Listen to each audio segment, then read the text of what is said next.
Okay, so without further ado, let's kick this webinar off. Welcome to the first of what we hope will be many webinars with our partner, JFrog.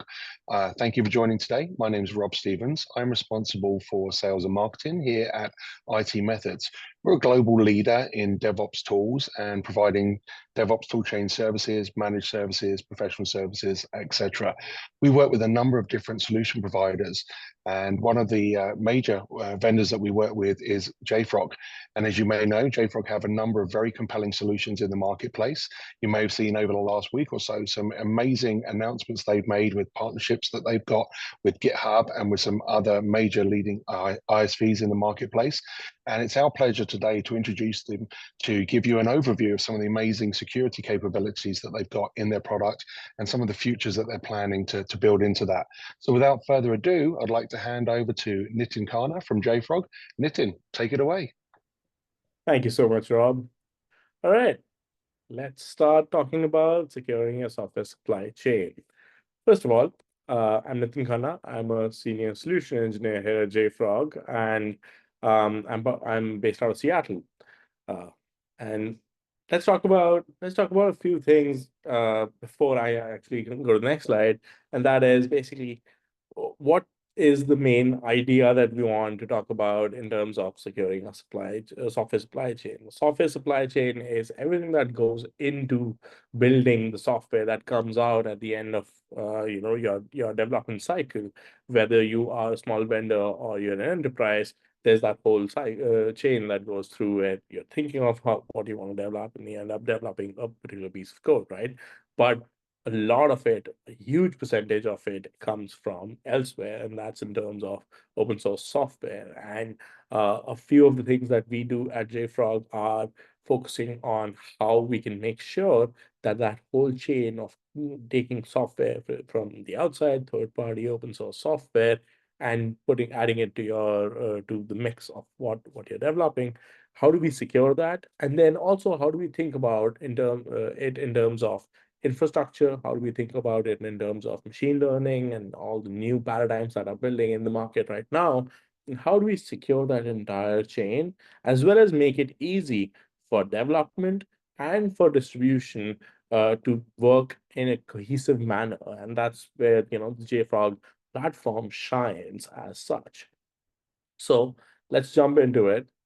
One of the traditional, ways of thinking of in DevOps is it's very expensive to fix a bug the closer you are to production or the closer you are to a release. It's time, money, and resources.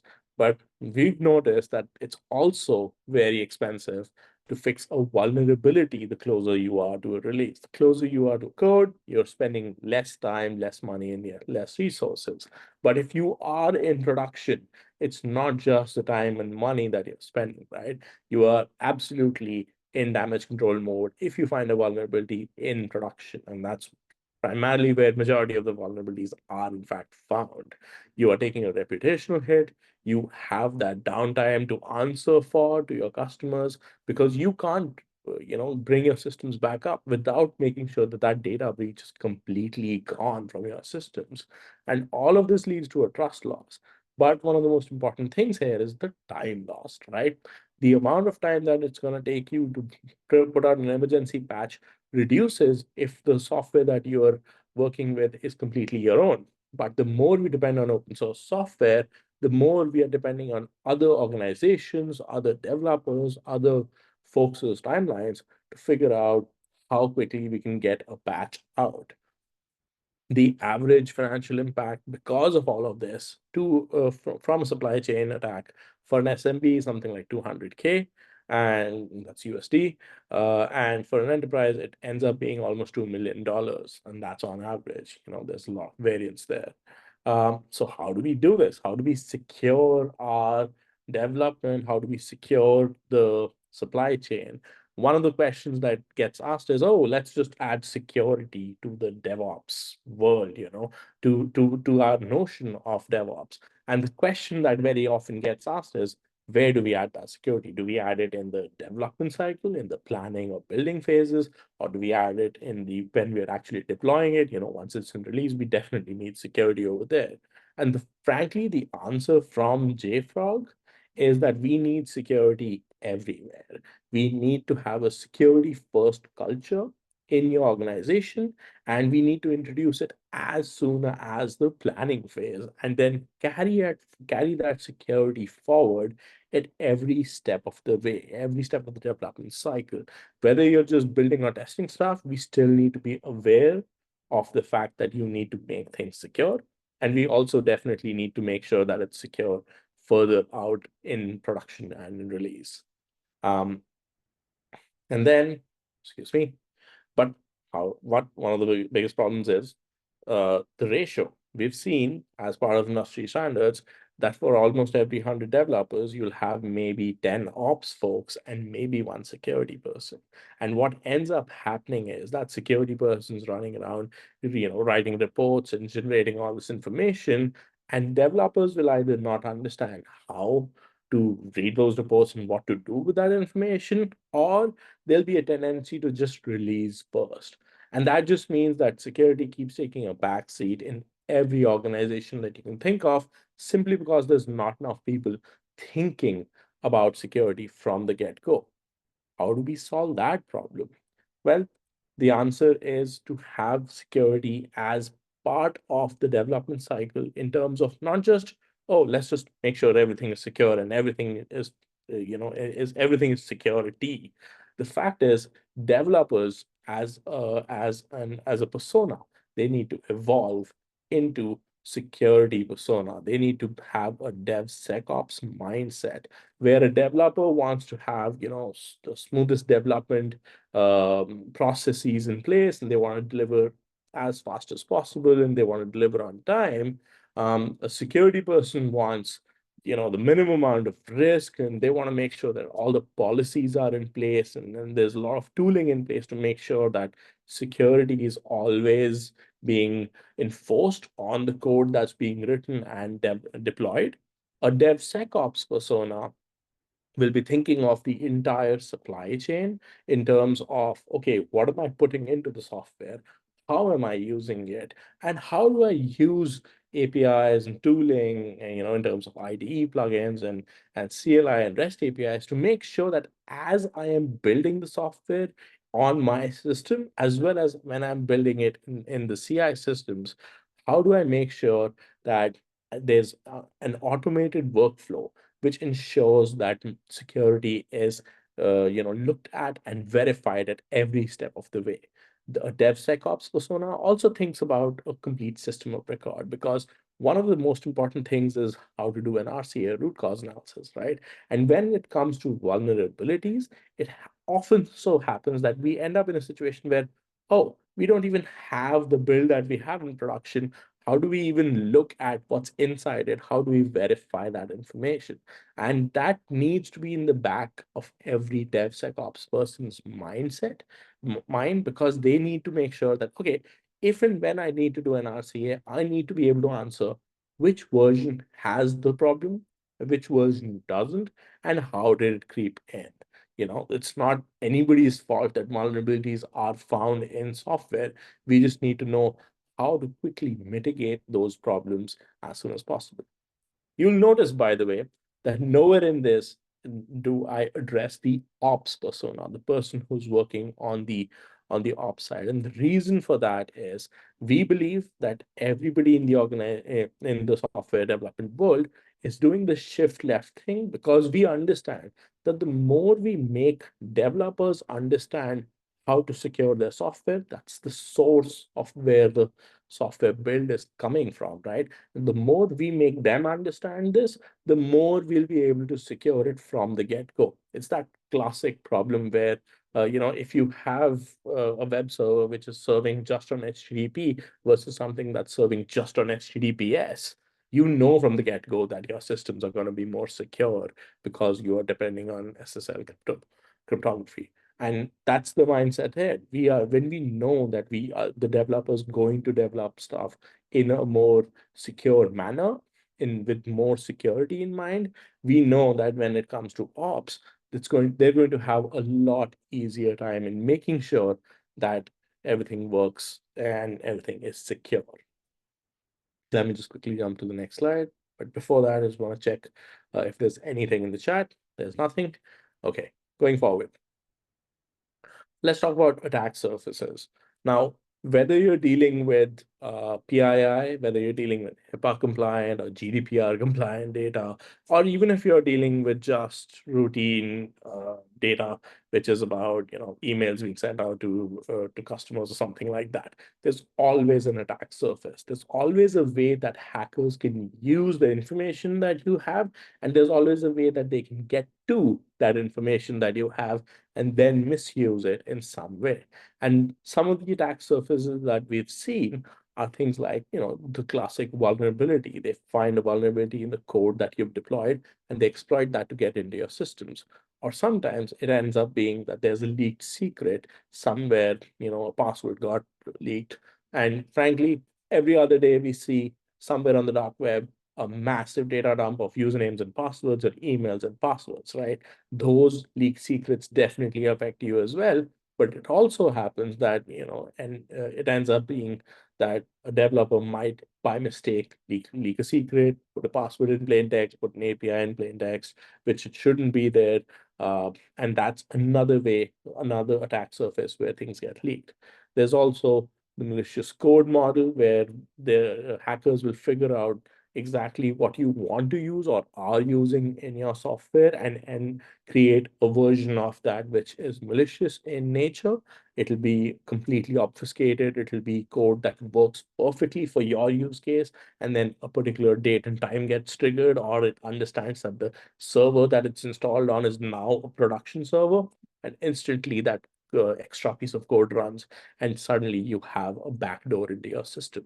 That's another attack surface. And lastly, there's the infrastructure way of getting into your systems, right?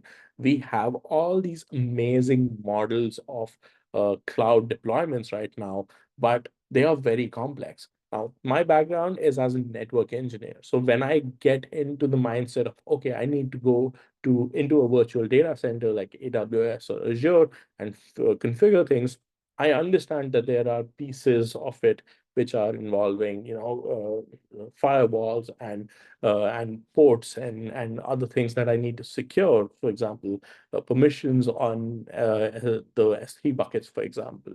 And these are all infrastructure things which developers may or may not understand for that matter. And so it ends up being that infrastructure is a very important piece where if you are deploying infrastructure, especially in the cloud, using automated systems, you end up with a situation where it might become an attack surface if it's not completely locked down. Now, here's the interesting part. Almost all of this is related to open source software. Again, vulnerabilities, very clear why they are an open source software, and frankly, malicious code as well. We depend on so much open source software in our development cycles, from the smallest NPM library to the largest Docker image that you can think of. This is all open source software, and it's great to stand on the shoulders of giants to be able to build whatever you want to build and sell that, right? The thing is, whenever you're standing on those shoulders, you don't know what's underneath. And that's the biggest attack surface. That's why we'll see that 64% of companies who are impacted by software supply chain attacks end up being because of increased open source reliance, because of that. And we can never get rid of open source software. It is pivotal to how enterprises and SMBs work right now and how they leapfrog to the next level. But what we can do is be aware of the fact that this means that we have a massive amount of information that we don't know about those softwares that we are including into our systems. And we need to make sure that those are secured. To that end, we have the JFrog software supply chain platform. And there are two main components of it, which I want to talk about. One is the end-to-end security aspect of it. The other is managing and controlling both the platform as well as your CI systems. Now, regarding end-to-end security, from the very first moment that your developers start writing source code to figuring out when and what libraries they pull in, we have solutions for those. So when their developers are they're writing their code in their favorite IDE, for example, VS Code or Eclipse, you end up with JFrog platform having IDE plugins so that we can do SAST scanning. We can figure out how they're using the source code, how they're using the libraries that they're using, and figure out if there's a vulnerable way that they're using it. And if it's not, we give them that thumbs up and say, yeah, great, you're using a library which may potentially have a vulnerability. What open source library doesn't, but you're not using it in an insecure way. Congratulations, you've actually written secure code. But if they want to go a step forward and they are actually using the CI systems, their build systems, and they want to make sure that even at that level, we have that security, we have the Frogbot tooling, which is, as Rob mentioned, we have a big integration with GitHub, and Frogbot is a very big part of that. And the reason for that is we wanted to make sure that Frogbot integrates really well with your GitHub deployments and with your GitHub build processes. And so what Frogbot does is, as your build is happening, it'll scan everything that's going into the build, as well as the build itself, the code itself, and give you all the vulnerability information as part of your merge requests. And what that gives you is, as a developer, a massive amount of information about, okay, these are the vulnerabilities that I need to potentially address. These are the ones that are extremely relevant and actually applicable. And so this is what I'm going to focus on to make sure that my code is more secure than it was before. And what this also gives the capability to the reviewers of the code is to quickly see, okay, what vulnerabilities were there and what vulnerabilities have been resolved, so that we don't need to worry about those, from the get-go. And on the side of the open source public registries, we have the capability of running X-ray and advanced security scanning. And what that does is it gives you all the information that you would ever want about, what the software composition is of the builds that you're actually doing, what all packages you're pulling in from open source public registries like NPM or PyPI or Docker Hub, and what do they like, how do they actually impact you and the software that you're writing. We also have this amazing thing called the JFrog curation and JFrog catalog. And what this is, that we have this massive research team. And what that research team ends up doing is they went out to all of these major public repositories and they started scanning everything in there. So we have something like 4 million NPM packages and all their versions, and everything that you can think of in terms of dependencies, in terms of vulnerabilities, all that information siphoned up into what we call the JFrog catalog. And we're extending our reach to more and more languages. We currently support Docker Hub, Python, Go, and Maven, and we're extending to even more. And the idea behind that is we wanted to create a policy engine, a gatekeeper, which is JFrog curation. And what that does is it enables you as an organization, as a company even, to create a set of policies which can never get trumped. So that when your developers are pulling in something new, pulling in something from these open source registries, they can quickly just verify the information against the curation engine, against the policy engine, and they can even look at the catalog and figure out, what the vulnerability stance is for each one of those things with really in-depth information and explained in really clean, pure, simple terms, so that everybody can understand, okay, this is a vulnerable version, and maybe for the same package, this version is not vulnerable, so that's the one that I want to use. And the policy engine, what it does is, if it finds anything which trumps against, which fights against one of your policies, it immediately bans it. That thing cannot enter your organization from the get-go. So your DevOps cycle, your DevSecOps cycle is actually going to be secure from the planning stage itself, because your developers, when they're thinking of, okay, how would this package operate in my organization? When they're trying to get that package, to get that information, immediately your policies are being triggered, and you can figure out, okay, this may or may not be something that I want to ever include in my organization. On the manage and control side, we have the classic JFrog Artifactory. Now, Artifactory does two things, and two things really, really well, right? One is, whenever you reach out to an open source public registry, Artifactory acts as the proxy, Artifactory acts as the cache, so that whenever you pull something in, you only ever have to pull it once. When you pull in a new npm package or a Docker image, you'll pull it once and you will never need to go out again to get that version of that particular artifact. Once you have it, you just have it, and you can absolutely keep it around forever. And what that lets you what that means is, if for some reason that registry goes down, or that package is removed by the original developer for whatever reason, you end up in a situation where you and your development cycle just never stops, because that package is sitting right there in Artifactory. And the other side of the thing that Artifactory handles really well is all of your builds. So whenever your CI systems are building things, Artifactory siphons up the build as well as all the build information to give you that massive system of record and give you that ability to see exactly where everything is. Excuse me. And that really helps with one of the things I mentioned earlier, which is the root cause analysis. Because what that tells you is, okay, I have a situation where there's a vulnerability. I know this version, which is in production, has it. Which version doesn't? Artifactory literally very quickly lets you compare all the versions, figure out where the vulnerability entered the system.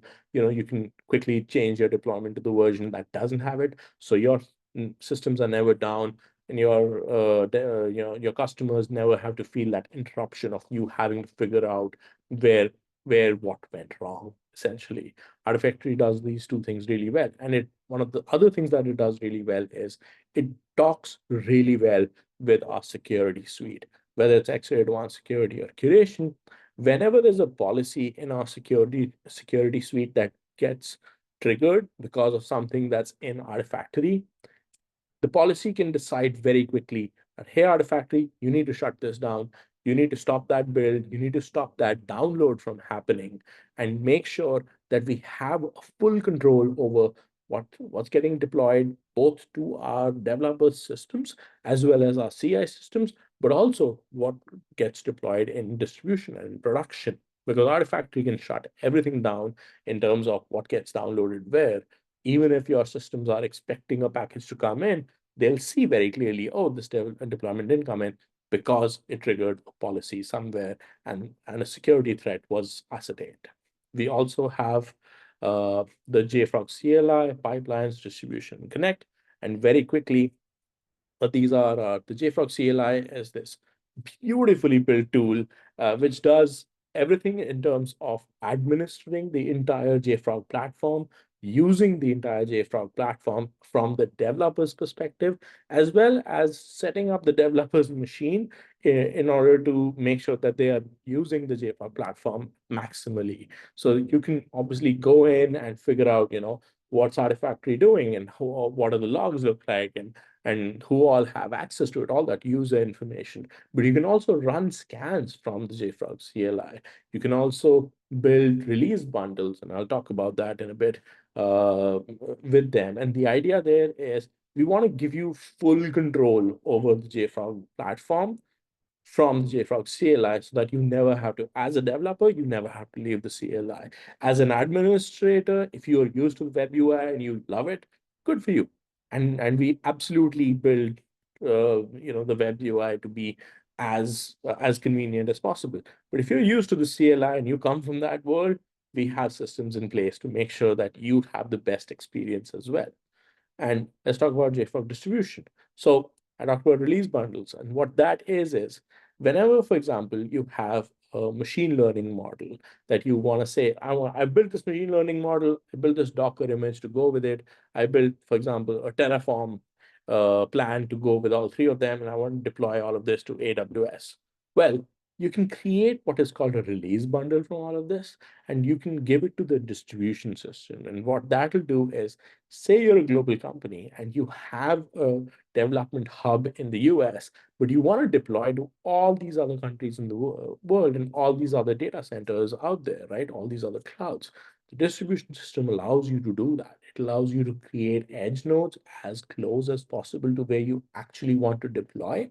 And what that means is you end up with a situation where you've built a bundle which you can now say that, okay, now this is ready for release, and you send it out there and gets automatically deployed wherever you want it to be deployed. We also have JFrog Connect, And what that is our IoT platform. It enables you to manage a massive fleet of IoT devices, update them, pull updates from them, secure them in every possible manner, and use them along with the entire JFrog platform to kind of manage your entire development cycle as well as your IoT deployment cycle. And the best part about the JFrog platform is it runs wherever you need it to. It runs on public clouds, it runs on-prem wherever you want it to run. And we have systems that run on the edge and in IoT devices as well. So we have that IoT agent which will reach out to JFrog Connect and be able to ask the JFrog platform, hey, is there an update for me? Is there a security patch that I need to be downloading and pulling if need be? And it runs really, really nicely. It takes something like 4 MB of RAM, and that's about it. And this whole thing is built on an open API because we really like playing well with others in the entire ecosystem. So we built the entire thing with an open API with the idea that if somebody wants to build on top of this platform, if our customers want to use our platform in innovative ways, they can do that. And if they want to just automate the entire thing, they can absolutely do that as well. We really love and support that whole model of being able to, write a script which does everything. Uh, One of the things that I kept hinting at is IAC, infrastructure as code, IAC security. And let's talk about why it's important and what does the JFrog platform do about it. First of all, why is it important? Well, the most important thing in the world today is all of that complexity in terms of all of the clouds that we have available to us at our fingertips means that we have these massive models of deployments, which even developers can absolutely wrap their heads around, but it's very easy to get them wrong. The Terraform, for example, the Terraform scripts, you can write really powerful Terraform scripts in absolutely a few lines, which will do your entire deployment for you. But if you're not tamping it down completely, your S3 buckets can be exposed out to the internet. You can easily have SSH ports and other configurations just available to the open internet, and you can end up with a situation where your attack surface actually increases simply because you're on the public cloud versus decreasing as it should be. And so it's very important to understand how to secure them. And that's what the JFrog platform really shines at. We look at your Terraform plans and your state your state files and your configuration files, and we make sure that we are pointing out all the insecure configurations and we are ranking them by secure severity. This is the most important thing versus here's some of the additional things that you can do to improve the security aspect of your infrastructure. And then the best part is we have that JFrog research team adding information to our analyses so that you can get the best expert guidance to figure out how to secure this thing. And I'll show all of this in a demo very quickly so that you can understand and see for yourself that, yes, it is actually as powerful as I'm talking about. But sort of to recap, I want to just talk about everything that the JFrog platform offers as such before I jump into the demo. And that is, X-ray, advanced security, and curation. Now, X-ray is our most essential security offering. And the idea there is we want our customers to be able to get, first of all, a software bill of materials, a very clear indication of everything that went into building the software that they're deploying or they're selling. And what that lets them say with confidence to their customers, be it governments, be it medical organizations, is, hey, here's everything we're using. Here's all the versioning information as well. Here's all the vulnerability information that might be relevant to you. And we can tell with confidence that it's secure. What we've written, what we've built is secure, and you can keep using it until we find a vulnerability or until we come up with a new version because there's nice new features in there. And then there's the ability to look at vulnerabilities. Of course, we look at all the CVE databases out there, and we figure out what vulnerabilities are affecting your code. We have a list that JFrog manages of malicious packages out there. We regularly reach out to organizations like NPM and to Docker and to Hugging Face, and we say, hey, this is a malicious package or this is a malicious machine learning model, and we want you to remove it. And here's all the reasoning behind it. But we still keep that information in place so that if we see that checksum again in your organization or within our systems, we can very quickly point it out and say, hey, this is a known malicious model or a malicious package. Please remove it from your systems. This is a vulnerability. This is a backdoor which hackers will use to get into your systems. We also have the ability to look at licenses, or open source has something like 2,000 licenses, more than that. And currently we support something like 2,064 license types. And we want to make sure that you are informed about what licenses are going into your build systems and into the software that you're building. But also, we want to offer you control. So for example, if you are a for-profit organization and you are by mistake building with an LGPL license, that's a copyleft license. You do not want that as part of your organization. So we inform you about that, and we make sure that you can block those packages and then create a conversation with your developers and your development teams that, hey, you were trying to use a package that is problematic from an enterprise term, and we don't want you to include that. Find a different alternative. It's the open source world. There's always alternatives. There's always folks building new things. So find something else to go with it. We also have the concept of operational risk. And what that is we want to create a culture of understanding how an open source package affects you in terms of, a package, for example, which is too young or too old may not have the same level of support in the open source world as you would expect, something which hasn't been developed on for the last few years, or something which has one developer. Why would you as an organization want to trust that open source package versus something which is actively developed by tens or hundreds of developers? Because you know that there you can, with the latter, you can get a lot more support and a lot more quicker response to vulnerabilities and situations which might be affecting your bottom line. So we have the concept of operational risk to kind of deal with and create policies around those kinds of things. We also, as part of the X-Ray platform, as well as everything underneath, have the JFrog CLI, the Frogbot tool that I talked about. We also have plugins for 5 different IDE types, and we have the Docker desktop plugin as well. And what all of these do is give the power of the JFrog security platform to the developers. We want them to be able to use it as easily as possible. And a lot of times security teams will shy away from giving that much power to the development teams. But at the end of the day, if you truly want a DevSecOps system in place, a process in place, and if you want your developers to understand how the vulnerabilities that the security team is talking about are actually affecting the code that they're building and shipping, then you have to give them these tools. And that's what all of these tools in the last box talk about and enable, essentially. We also have the advanced security offering. And some of the amazing things that it does is, one of the first things it does is, as part of what the research team at JFrog does is we build these things called applicability scanners. And what they do is they write these pieces of code to figure out if, for example, if you're using an open source package which is known vulnerable, are you using it in a vulnerable way?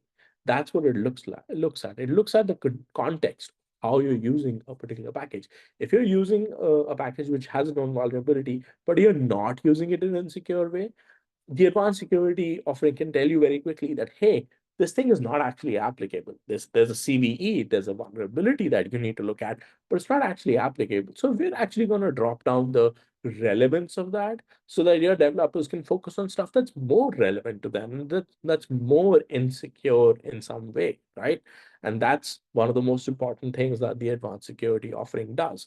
But we also look at secrets. So anyway, at any point of time, if your developers are leaking information in terms of API keys, or they've hard-coded passwords somewhere and they forget about it and they're about to ship it, our advanced security offering makes sure to tell them at every step of the way, whether it's at the IDE plugin or Frogbot tooling with your merge request, or if it has ended up in Artifactory, but the advanced security offering still sees that information, it'll tell the developer, it'll stop that download because we don't want that thing to leak, right? So we have that advanced security detection, secret detection offering to take care of those situations. Excuse me. We also have something called application exposures. So for example, if you're building an API or a web interface in Python or NPM, we will give you the best recommendations of how to secure your code and how to secure the application that you're building in terms of, what version of HTTP are you using? You should be using HTTPS. Are you using security keys, and are you using the correct type of crypto in terms of what you're using in SSL, things like that. We also, talk about XSS attacks and those kinds of attacks, which are very easy to forget about. But once they're in deployment, it's a very clear gateway for hackers to do man-in-the-middle attacks or to just get into your system directly and get information about your customers. On the flip side, when you're doing when you're building an actual web server, you'll use some proxy, right? Or you'll use a web server, you'll use Apache or Nginx or Envoy. And that we cover with our services exposures. And what that tells you is, for example, with Nginx, we'll look at the configuration files and very clearly tell you, okay, you're using Nginx, these are the things that you need to change in order to make it more secure. Very clear, very straightforward. We look at the configuration, we make sure that it's as secure as possible. And we also do the ISE security analysis. I've already talked about the fact that this is a very relevant field, especially with shift lefting, especially with the DevOps being the way it is. We want developers to understand and build the tooling around our infrastructure as code deployments, and they need to understand more about how to make those secure. And that's what we enable with our advanced security offering as well. Lastly, I talked about SAST. I'd rather show this to you than talk about it. And so we'll jump into the demo. But lastly, I want to mention curation once again. I've already talked about what the catalog does, but one more thing that we can talk about and which is worth mentioning is, say you want to just figure out what developers in your organization are asking for, what kinds of packages. You can build a whole host of policies, in terms of what CVEs might be affecting your organization, or what kind of licenses you want to allow, or what kind of risk you want to take in terms of what the age of the package is, what kind of developers, what number of developers are working on that open source offering. But you don't want to actually apply any of these. We have a massive audit trail where what it enables you to do is just see passively who's asking for what and what do they want to do with it. And you can then start enforcing them as per your understanding of, okay, this is definitely something which is insecure. Or you can use that information to have a conversation with your developers that, hey, you are using these packages, they are insecure, we want to figure out what to do about them. And that's one more thing that the curation system does, apart from building a massive policy engine, which you can then use as a full organization to kind of figure out, how to make sure that from the get-go, your development cycles are fully secure. I also talked about the comprehensive research information that we have, and I'll showcase to you in the demo. And I'd like to jump into the demo quickly. But any questions in the chat or somewhere right now? I believe we've talked Yeah, about. Nitin, we have a couple of questions. What we'll do is we'll save them up till after the demo in case any more come in, and we'll post them to you then and get you to respond live. Awesome, awesome. Thanks, Rob. So let me just jump into the demo and let me know that when you can see my screen Yeah, on the. looks good. Awesome. Okay. So when you first come into the JFrog platform, you look at Artifactory because that's the home for all the packages that are coming into your organization or you're building and posting to Artifactory, right? You look at all the packages that are coming in, all the build information, as well as all the artifacts organized in terms of repositories, in terms of, what release, what state they're in, so you can organize them in terms of projects. Here's all the projects that we have. as well as release, something which is in test, something which is in prod, something which is in still an integration test sort of thing. So we have all of these environments as well as these projects. So and we have this amazing logical segregation for everything, and you can move stuff around to suit your needs and to suit your understanding of what the maturity level of a particular product or a project is, right? But let's talk about X-ray, and let's talk about the results that you can see from the as somebody who's looking at it from the security perspective. So you can see right here, you've got all these different repositories in terms of Maven and NPM and Docker and a lot more, and you can sort by package type to show you that we cover more than 30 different types of package types and languages. But let's jump into one of these quickly, and because I want to show you exactly the power of the security platform. One of the ones that I want to jump into. I think this is a good one. The reason why I'm saying this is a good one is because I want to make sure that I show you a few exposures in place as well. So give me a second, sorry. Oh, let me just actually hit the back button because I had something which I was looking at recently, which was relevant. Oh, maybe not. Let's see. And that's okay. I should talk about it. One of the reasons why I'm looking at this is what you can see very quickly is here's all the relevant information to you. Here's all the vulnerabilities that are seen in there. Here's all, which ones are critical, how many are critical, how many are high, but also how many exposures we have and what kinds we have and so on. So for example, for this Docker image, if I click through and I see that, okay, I have 600 vulnerabilities that I need to look at, out of which 11 are definitely critical. But what my applicability scanners and what advanced security can tell me is out of these 600, we're covering about 50% of these right now. Usually the number is much higher, something like 80%. And out of those 50%, out of those 300, we can tell you for sure that 10 are applicable and 48 are absolutely not applicable. Now, for the rest of them, you absolutely should go through them and try to understand, as a security team, what's going on over there.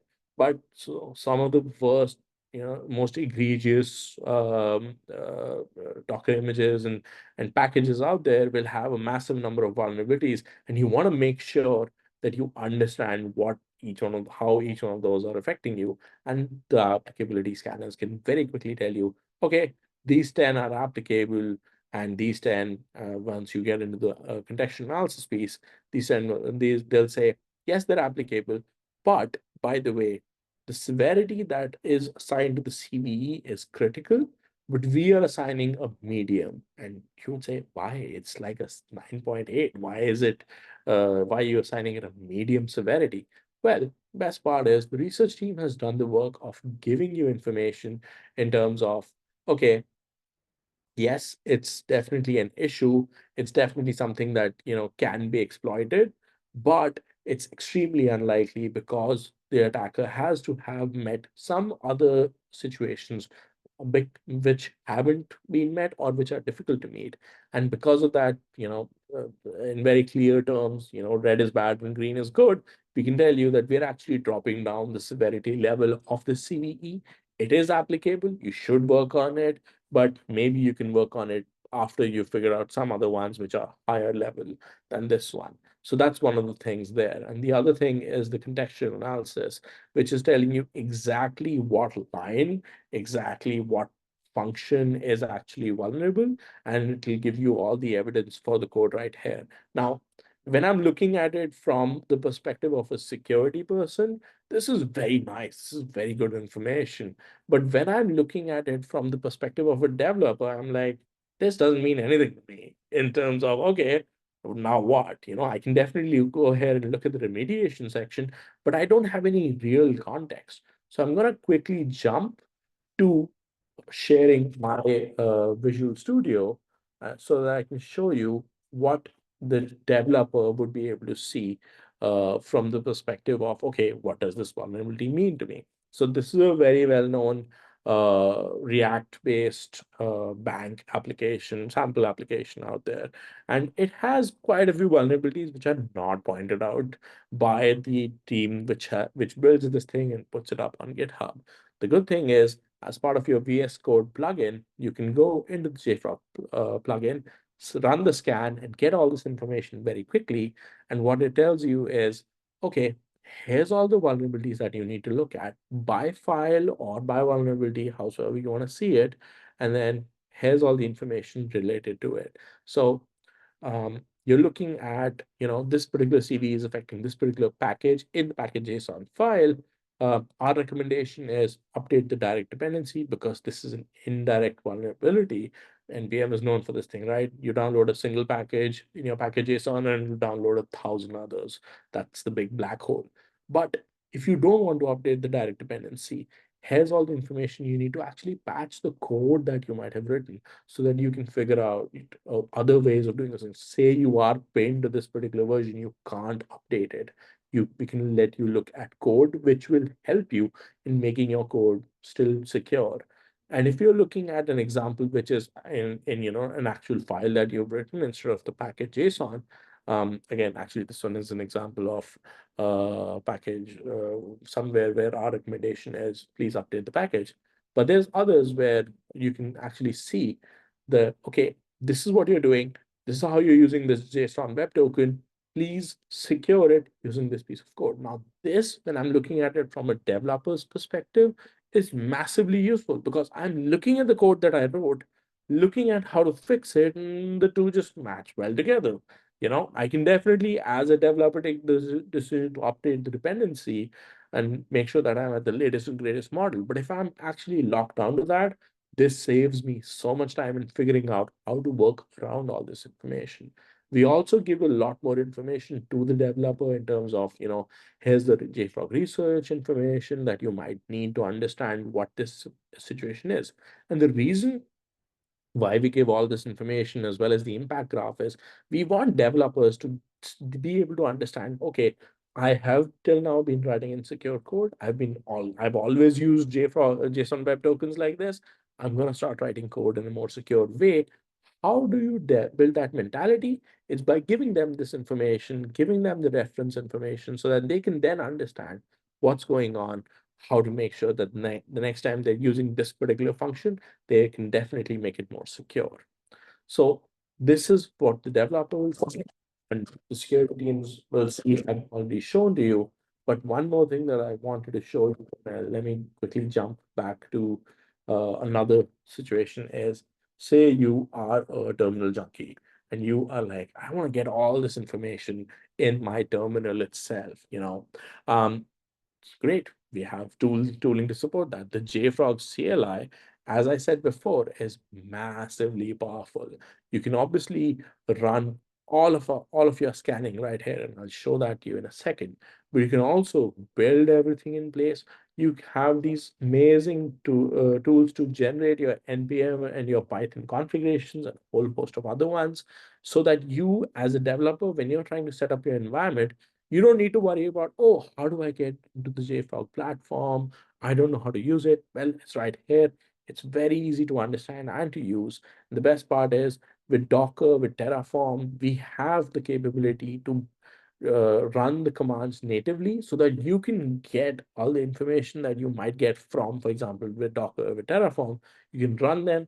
You can see how to secure them from the JFrog CLI itself. I'm not saying this should be your daily driver, but it is for me. So take that as you may. In terms of, as a developer, if you're setting your system in your processes, great, but you have solutions to extend those processes in place. But as an administrator, we have the ability to control the entire JFrog platform from right here. You can run entire Artifactory commands. You can manage users. You can add users and all that stuff from right here. And you can, manage tokens. You can do all of that stuff from the JFrog platform, from the JFrog CLI, from your terminal itself. Now, I talked about scanning. And so this is the command that we use, JFrog audit. And what that does is it runs the entire gamut of SAS scanning as well as all the other types of scans that we do, and let me show you what I mean there. And it gives you all the information right here. So it'll say here's the severity, here's the contextual analysis piece, here's the versions that are affected of the dependencies that are affecting it, here's the CVE information. Now, this doesn't have links. You can't actually take it to, click a link and jump to the source code. And it's unfortunate, but it is a byproduct of we don't know what terminal you're in, right? But the depth of information that we have over here is unparalleled in terms of what you can very quickly see and what you can very quickly, ascertain that it's not that it doesn't affect me. So, for example, these are all the applicable ones, and one of them, a few of them are not covered, but these are all the not applicable ones. Yes, they're critical, but I'm going to ignore them for now because I have not written this code in an insecure manner, right? I talked about the other types of scanning, and that's it. That is, here's everywhere that I put in a password, hard coded in there, and forgot about it. Of course, we're not going to print it out there in your CLI for the entire world to see in your logs, but here's the file, here's the line number where it's mentioned.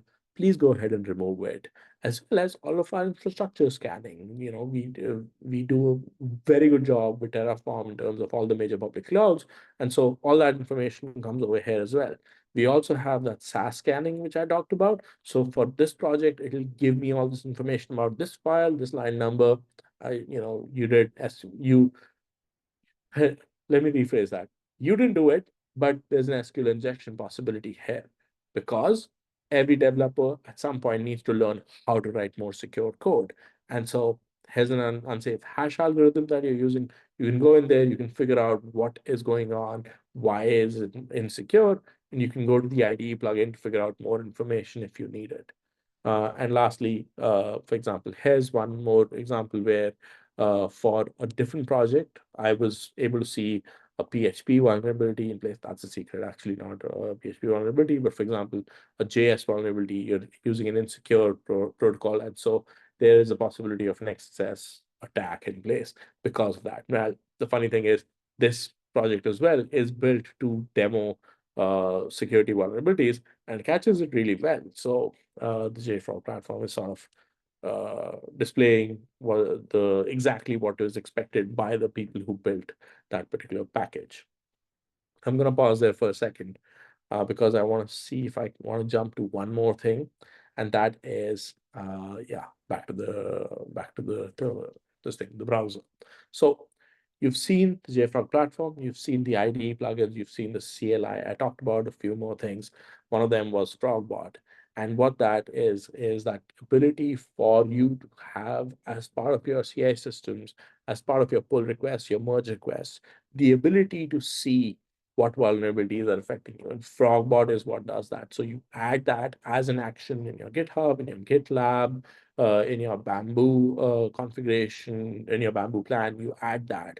And FrogBot runs as part of your build processes and post that information, since you've given it that access, post that information back to that merge request that you initially created with all the context of here's all the vulnerabilities, here's all the details about them. And this is what I was talking about, the CLI plugin, and the CLI has amazing capabilities, but it can't give you drop downs. But this one can. Nitin, we are looking at the CLI still. We going to be looking at the browser. Sorry, I think I shared. I thought I shared. Oh, I hit. Thank you. I'm so sorry about that. Thanks, Rob. Thanks.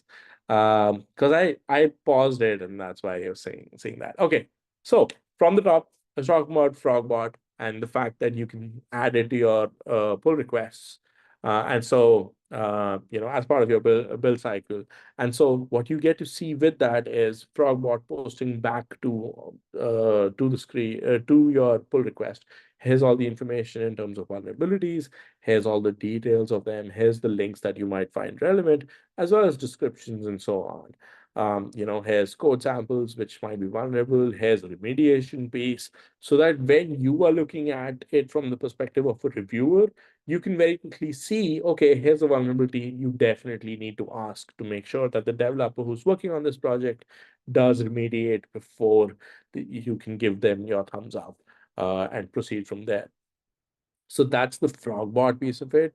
And that's not the entire gamut, because we have the API, we have more power in the CLI as well that I'd love to demo, but I'm looking at the time and I'd love to jump to questions and love to jump to the last bit of it, to the end piece of it. But I wanted to just go to one thing, which is this section here. I understand that I'm probably not sharing my screen. Give me a sec. Can you see my screen now? Yeah, absolutely. Nitin, that All was right. amazing.